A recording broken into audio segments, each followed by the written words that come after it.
നമസ്കാരം. നമസ്കാരം. നിങ്ങൾ എവിടുന്നാ വരുന്നത്? ഞങ്ങൾ മൈസൂരിൽ നിന്നാണ് വരുന്നത്. നിങ്ങളുടെ ഹസ്ബൻഡിന് ഈ ചെവി കേൾക്കാത്ത പ്രശ്നം എത്ര നാളായിട്ടുണ്ട്? അതെന്തു പറയാനാ, ഒരു 10-12 വർഷമായിട്ട് ഈ പ്രശ്നമുണ്ട്. ഞങ്ങള് കഷ്ടപ്പെട്ടത് കുറച്ചൊന്നുമല്ല. ഇങ്ങേർക്കാണെങ്കിൽ കരച്ചില് വരും. നമുക്കിങ്ങനെ ചെവി കേൾക്കാൻ പറ്റാത്തത് കൊണ്ട് സംസാരിക്കാനും പറ്റാതെ പോകുമോ എന്നൊരു പേടി. നമ്മൾ എന്താ സംസാരിക്കുന്നതെന്ന് അറിയാൻ വേണ്ടി നമ്മുടെ ചുണ്ടനങ്ങുന്നത് നോക്കും. ലിപ് മൂവ്മെന്റ് വെച്ച് കണ്ടുപിടിച്ചാ സംസാരിക്കുന്നത്. ഒരുപാട് അത് കാരണം ബുദ്ധിമുട്ടി. ഈ ചികിത്സയ്ക്ക് വരുന്നതിന് മുൻപ് ഇത്രയും കഷ്ടപ്പെട്ടില്ലേ? ഇവിടെ വന്ന് ചികിത്സിച്ചതിന് ശേഷം എന്താണ് തോന്നുന്നത്? എന്റെ 2 കാതും കേക്കില്ല. ഉം. അതെങ്ങനെയാണ് ഞാൻ കൈകാര്യം ചെയ്യുന്നത് വെച്ചാൽ, മറ്റുള്ളവരുടെ ചുണ്ടുകൾ വളരെ ശ്രദ്ധയോടെ ഞാൻ നോക്കും. അവരുടെ ലിപ് മൂവ്മെന്റ് വെച്ച് മറുപടി പറഞ്ഞ് ഞാൻ രക്ഷപ്പെടുമായിരുന്നു. ഉം. ചില സമയത്ത് അടുത്തെന്ന് കാത് കൂർപ്പിച്ച് കേട്ട് മറുപടിയൊക്കെ പറഞ്ഞിട്ടുണ്ട്. പക്ഷെ അതൊക്കെ ഓർക്കുമ്പോ വല്ലാത്ത സങ്കടവും തോന്നാറുണ്ട്. ചില സമയത്ത് ഞാൻ ആരോട് സംസാരിക്കാറില്ലായിരുന്നു.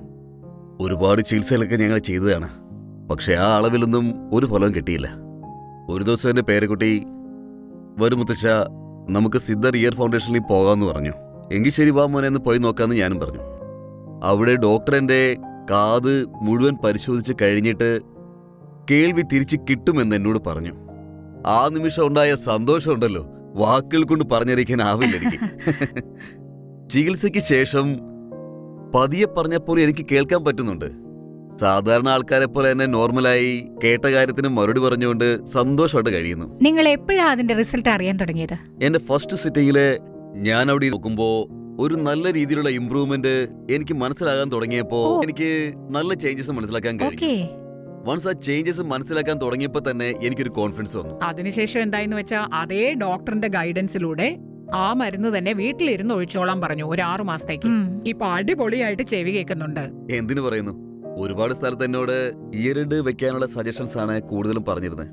ബട്ട് എനിക്കൊരു മരുന്ന് കിട്ടാത്തതുകൊണ്ട് ഞാൻ വല്ലാതെ വിഷമിച്ചിരുന്നു. ആ സമയത്താണ് ഈ സിദ്ധർ ഇയർ ഫൗണ്ടേഷൻ വലിയൊരു സഹായമായി മാറിയത്. അവരുടെ മരുന്നാണ് എന്റെ ലൈഫിനെ ടോട്ടലായിട്ട് ചേഞ്ച് ആക്കിയത്. ഐ വാണ്ട് ടു താങ്ക് വളരെ നന്ദി. Siddhar year foundation.